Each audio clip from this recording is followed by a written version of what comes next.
Catchphrase. Yeah. So tell me, or should I say, stop me if you think that you've seen this one before, Brian. If these were shown while I was away and I didn't watch the episode, it's possible that happened. Nice reference there. Right. Have you seen this one? No. Okay. Doesn't sound like it. See if you can work it out. Join in there, people in the comments. See if you can tell us. Do you want me to tell you? Not yet. Hold it to yourself for a second. But you've definitely got it? Yeah. Okay. Yeah. John Clements has got it too. Yeah. Lou McCurry.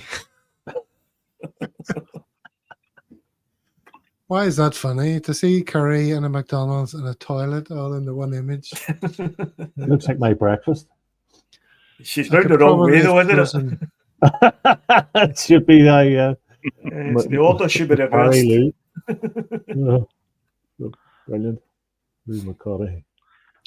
There's not a great deal of love for Lou McCurry, is there, among certain I like him. Celtic fan base? He does a lot for charity and homelessness, and I think the job was just too big for him. And like, if somebody said to me, Brian, do you want to manage Celtic? Yeah, of course I'm going to take it.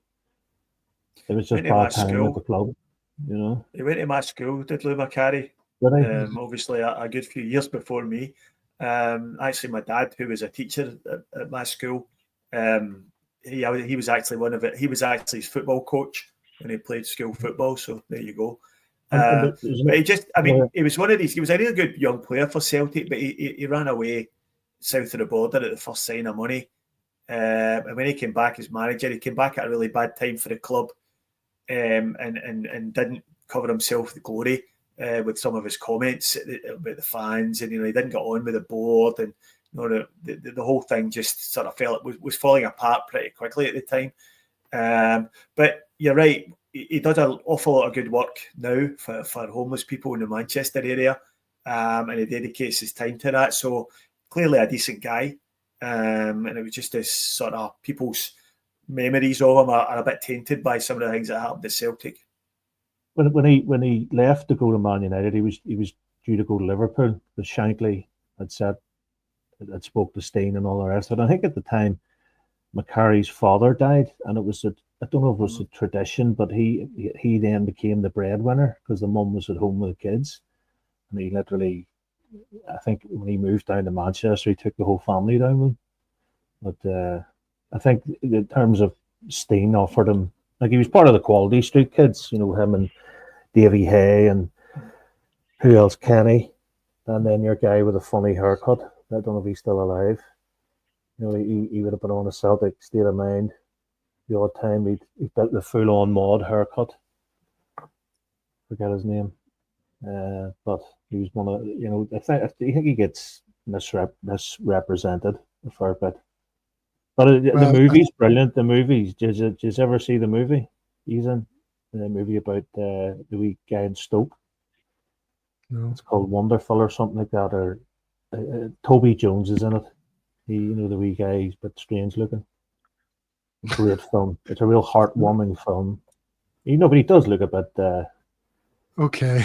That's strange. Right. God love him. John Clements pointing out McAvenny never misses an opportunity to slag him off, does he? Yeah. Every time he's on stage. McAvenny's a bullshitter as well. He's picks and chooses his moments, Yeah, McAvenny's an arsehole. I can't get zero time for Frank McAvenny. I was at a function one night down in the Irvine #1 Celtic Supporters Club. It was one of those kind of sportsman's nights, and Frank McAvenny was there, and he was absolutely steamboats. He was absolutely steaming, and they gave him the microphone, and he went rambling on about some old crap, nothing to do with why he was there. And somebody said, Frank, why don't you talk about Celtic? And he said, "Fuck Celtic." And that went down like a lead balloon. So I was not for me, Frank McAvenny. What's up, buds? Do you like his representation in Scottish comedy, Brian? Remember when he's filling the petrol? Pump 1 or pump 2? Yeah. He's, the one with Andy, the one with there was one about, was it didn't Scotland have the Commonwealth Games or something? Didn't they have it back in sort of early 2000s? And he came in, and there was a couple of attractive young lady hostesses, and they said something along the lines of, "Do you want to park here?" And he's like, with the teeth, sorry, X-rated there. He says, "Do you want to fill in here?" Something really, dubious. And he just turns around and looks at the camera. But no, he's another one sitting on the coattails of Celtic. I love Celtic. Well, why'd you leave? Oh, you left because you got loads of more money and page 3 girls and stuff. And mate, you've got false teeth.